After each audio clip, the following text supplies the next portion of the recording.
চুপ করে আছো কেন? কথা বলো, এখন কথা বলো না কেন?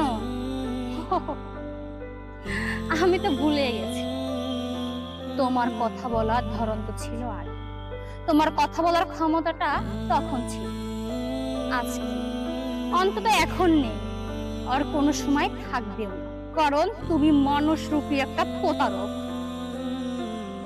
তোমার প্রতি আমার ঘৃণা ছাড়া কিছু আসবে না।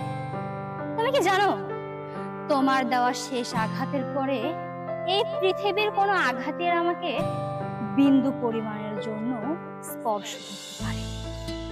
তোমার দেওয়া আঘাতটাই ছিল আমার শেষ আঘাত। একটা কথা কি জানো, এখন আমি আমার শখের সব জিনিসগুলো দূরে রাখতে শিখেছি। এখন আমি আমার সব প্রিয় জিনিসগুলোকে সরিয়ে রাখতেও শিখেছি। তুমি আমার কাছে একটা রাতের দুঃস্বপ্নের মতো চলে এসেছিলে, আর দুঃস্বপ্নের ভারীটা এতটাই কঠিন ছিল যে এই দিনের আলোতে তোমাকে বহন করা আমার পক্ষে বড্ড কঠিন হয়ে দাঁড়িয়েছিল। তাই হয়তো ঘুম ভাঙার সঙ্গে সঙ্গে, ঘোর কাটার সঙ্গে সঙ্গে তুমি এই দিনের আলোতে মিলিয়ে গেছো। তবে মিলিয়ে গিয়ে আমার জন্য ভালো হয়েছে। আমি সবসময় তোমার একটা মিথ্যা মায়ার চক্রে আটকে যেতাম। সেই চক্র থেকে নিজেকে বের করতে পারাটা আমার জন্য সত্যিই কঠিন হয়ে দাঁড়াতো। তবে আজকে সেই চক্র থেকে নিজেকে বের করতে পেরে আমি সত্যিই লাকি। তোমার মতো একটা প্রতারকের সঙ্গে থাকার থেকে নিজেকে সরিয়ে নিয়ে দূরে থাকা অনেক ভালো। আর একটা কথা শোনো, আমি তোমাকে হারানোর পরে সত্য বলতে কি সৃষ্টিকর্তার কাছে শুধু ধৈর্য চেয়েছিলাম। তুমি হারিয়ে যাওয়ার পরে আমি একটা বারের জন্য তোমাকে চাইনি। কারণ কি জানো, তুমি যদি আমারই হওয়ার ছিলে, তুমি আমাকে ছেড়ে যেতে। তোমাকে পাওয়ার জন্য আমাকে কান্নাই করতে হতো না। তাই নিজেকে এটা বুঝে মানিয়ে নিয়েছিলাম, তুমি আমার জন্য না, তুমি অন্য কারোর জন্যই বরাদ্দ।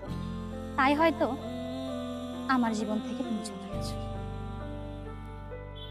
তাই বারবার সৃষ্টিকর্তার কাছে আমি তোমাকে না চেয়েছিলাম একরাশ ধৈর্য, কারণ ধৈর্য ধরলে সবে সম্ভব।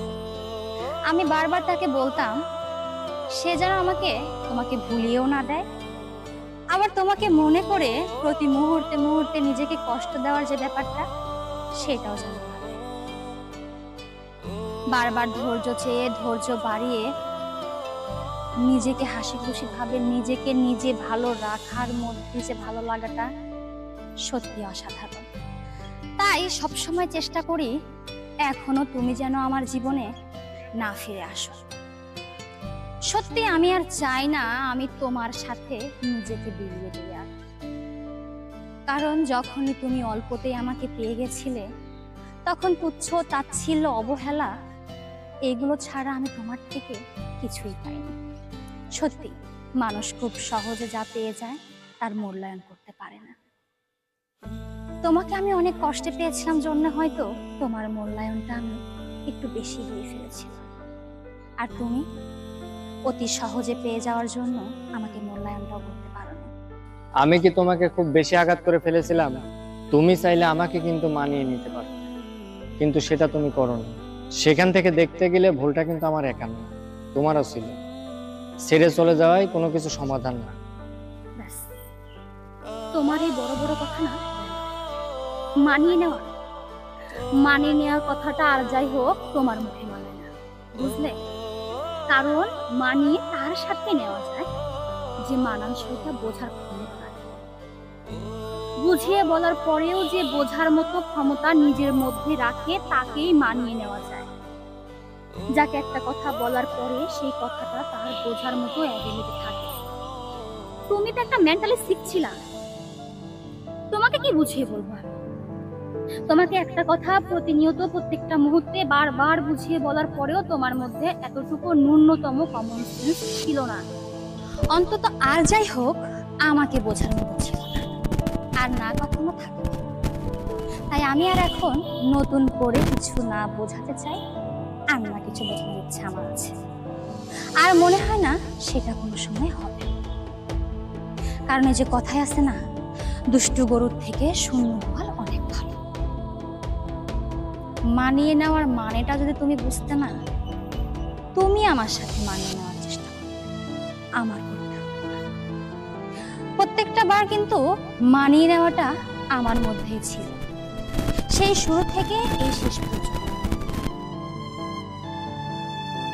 ঠিক কতটা অবহেলিত পাওয়ার পর একটা মানুষ ঠিক সেই মানুষটাকে ছেড়ে চলে যায়, যে মানুষটার সাথে একটা মিনিট কথা না হলে তার দম বন্ধ হয়ে আসতো। কিন্তু তুমি তার মূল্য বোঝার মতো মানুষ না, তাই তোমার জন্য সেই রকম মানুষগুলো যোগ্য না। তোমার জন্য ঠিক তুমি যে কোয়ালিটির, সেই কোয়ালিটির মানুষটাই যথেষ্ট পরিমাণ এনাফ ইজ এনাফ। আর কি বললে? দোষটা তোমার একা ছিল না, দোষটা আমারও ছিল। সত্যি দোষটা আমারও ছিল। কিভাবে ছিল জানো? কারণ আমি তোমার থেকে তোমাকে বেশি মূল্য দিয়ে ফেলেছি। তুমি যতটুকু পাওয়ার যোগ্য ছিলে তার থেকে তোমাকে আমি বেশি যোগ্যতায় দাম দিয়ে ফেলছিলাম। অতিরিক্ত কোনো দামি জিনিস তোমাদের মতো সস্তা মানুষের কাছে মূল্যায়ন পায় না, আর কোনো সময় পাবে না।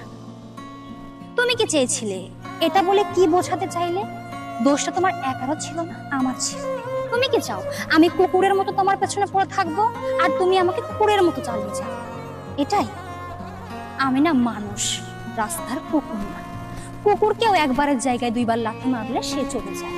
আর আমি তোমার কাছে এতটা দিন বেহায়া কুকুরের থেকেও জঘন্য একটা নামে পড়েছিলাম।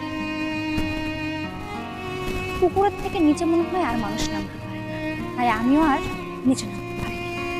কারণ তোমার থেকে আমি আমার নিজেকে যখন সম্মান দিতে আগে জানবো, নিজেকে নিজে সম্মান দিতে পারাটা সবচেয়ে বড় ক্ষমতা।